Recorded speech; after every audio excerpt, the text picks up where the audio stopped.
ஜெயலலிதா வருவதை ஒட்டி அஇஅதிமுக அமைப்பு ரீதியாக செயல்படக்கூடிய பல்வேறு பகுதிகளில் கொண்டாட்டங்கள் தொடங்கிவிட்டன.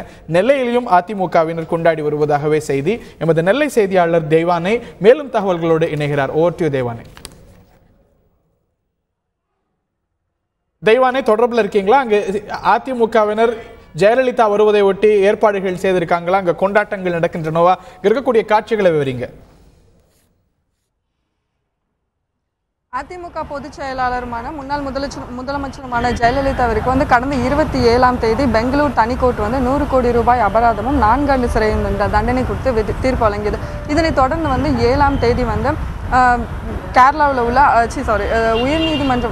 உயர்நீதிமன்றம் வந்து அவங்களுக்கு வந்து மனு அதாவது ஜாமீன் கொடுக்கறதுக்கு வந்து ஜாமீன் மனு நிராகரித்த நிலையில் 9ஆம் தேதி ஜாமீன் மனு வந்து உச்சநீதிமன்றத்தில் தாக்கல் செய்யப்பட்டது. இதனைத் தொடர்ந்து நேற்று 17ஆம் தேதி ஜாமீனானது ஜெயலலிதாவிற்கு கொடுக்கப்பட்டது. இதனைத் தொடர்ந்து வந்து இன்று வந்து ஜாமீனில் வந்து ஜெயலலிதா அவர்கள் வந்து விடுதலை ஆவாங்க அப்படின்னு சொல்லி எதிர்பார்க்கப்பட்ட நிலையில் வந்து அதிமுகவினர் வந்து பல்வேறு தரப்பில் வந்து கொண்டாட்டத்தில் ஈடுபட்டு இருக்காங்க. இது குறித்து அவங்க கிட்டே நம்ம கேட்கலாம். சொல்லுங்க சார், அதாவது 21 நாட்கள் வந்து சிறைவாசம் செஞ்சு ஜெயலலிதா அவர்கள் வந்து இன்று வந்து வெளியாகிறாங்க. இதை எப்படி பார்க்குறீங்க? எங்களுடைய குடும்ப தெய்வம் கழக பொதுச்செயலாளர் மக்கள் முதல்வர் அம்மா அவர்கள் இந்த வழக்கிலிருந்து விடுதலையாக வேண்டும் என்று நாங்கள் தொழிற்சங்கத்தின் சார்பாக, குறிப்பாக போக்குவரத்து பிரிவு தொழிற்சங்கத்தின் சார்பாக, திருமணி மண்டலத்தின் சார்பாக அனைத்து கோயில்களிலும் மற்றும் பள்ளிவாசல்களிலும் கிறிஸ்தவ ஆலயங்களிலும் எங்களுடைய வேண்டுதலை வைத்திருந்தோம்.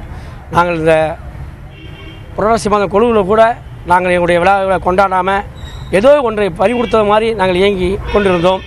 இந்த 43வது துவக்கவாளர் எங்கள் அம்மா வர வேண்டும் என்று நாங்கள் எல்லோரும் இயங்கி கொண்டிருந்தோம்.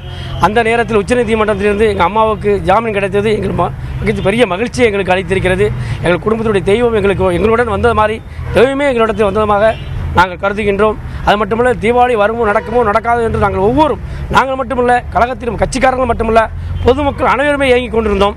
ஆனால் உண்மையான தீபாவளி எங்களுக்கு வந்துவிட்டது. அம்மா அவர்கள் மீண்டும் முதலாக வர வேண்டும் என்று நாங்கள் இப்பொழுது திருநெல்வேலியில் உள்ள வண்ணாரப்பேட்டை பேராச்சம்மன் கோயிலில் நாங்கள் பிரார்த்தனை செய்து நாங்கள் அம்மா அவர்கள் வழிபட்டு வந்து கொண்டிருக்கோம். மீண்டும் தமிழகத்தில் முதலாக வருவார் என்று நம்பிக்கை எங்களுக்கு இருக்கிறது. அதை வர வேண்டும் என்று எல்லா தெய்வங்களையும் நாங்கள் வேண்டிக்கிறோம். அதாவது ஜெயலலிதா வந்து இன்று வந்து வெளியே வராங்க ஜாமீனில். இது வந்து நீங்கள் எப்படி பார்க்குறீங்க? மக்கள் முதல்வர் அம்மா அவர்கள் சிறையிலே இருக்கும் பொழுது போக்குவரத்து தொழிலாளி நாங்கள் எப்படி இந்த தீபாவளியை கொண்டாடப் போகிறோம் என்று இயங்கிக் கொண்டிருந்த நிலையிலே கட்சியினுடைய தொடக்க விழா அன்றும் அம்மா அவர்கள் வெளியேந்தது எங்களுக்கு தீபாவளி இரட்டை சந்தோஷம் என கருதுகிறோம். ஏனென்றால் இன்று அம்மா வெளியேறுகின்ற நாள் என்று போக்குவரத்து தொழிலாளருக்கு அம்மா கருணை உள்ளத்தோடு 20% போனஸை மக்கள் கஷ்டப்படக்கூடாது என்ற காரணத்தினால் வங்கிகளின் மூலம் இதுவரை இல்லாத மாதிரி இந்த வருடம் இப்பொழுது தீபாவளியுடைய போனஸ் தொகை போக்குவரத்து தொழிலாளர் மட்டுமல்லது குடும்பத்தாரும் சேர்ந்து தீபாவளியை சிறப்பாக கொண்டாட வேண்டும் என்ற எண்ணத்தில் எங்களுக்கு போனஸ் தொகை 20% வங்கி கணக்கு ஏற்றியுள்ளார்கள். நாங்கள் அம்மா அவர்கள் கைது செய்த நாள் முதல் இன்று வரை அமைதியாகவும், திருநெல்வேலியை பொறுத்தவரை மாநகர் மாவட்ட கழகத்தின் சார்பாகவும், மாநகர் மாவட்ட அம்மா பேரவை சார்பாகவும், இளைஞர் மற்றும் இளம்பெண்கள் பாசறையின் சார்பாகவும், நாங்கள் திருநெல்வேலி போக்குவரத்து பிரிவு அண்ணா தொழிற்சங்க சார்பாகவும் தினந்தோறும் ஒவ்வொரு கோயிலிலும் ஆயிரத்தம்மன் கோயில், கண்ணம்மன் கோயில், பேராச்சம்மன் கோயில், முப்படாதம்மன் கோயில், இது போக பாத்திமா பள்ளிவாசல்களில் துவா செய்தோம். எனவே நாங்கள் அனைவரும் அம்மா எங்களை காப்பாற்றுவது எங்கள் அம்மா என்பது போல அம்மாவை காப்பாற்று ஆண்டவனை தவிர வேறு யாரும் இல்லை என்ற நம்பிக்கையோடு அதிமுக தொண்டர்கள் அனைவரும் தினந்தோறும் எங்களுடைய குடும்பத்தில் ஒருவர் எப்படி கஷ்டப்பட்டால் நாங்கள் மனம் உவந்து வெளியே வர வேண்டும்.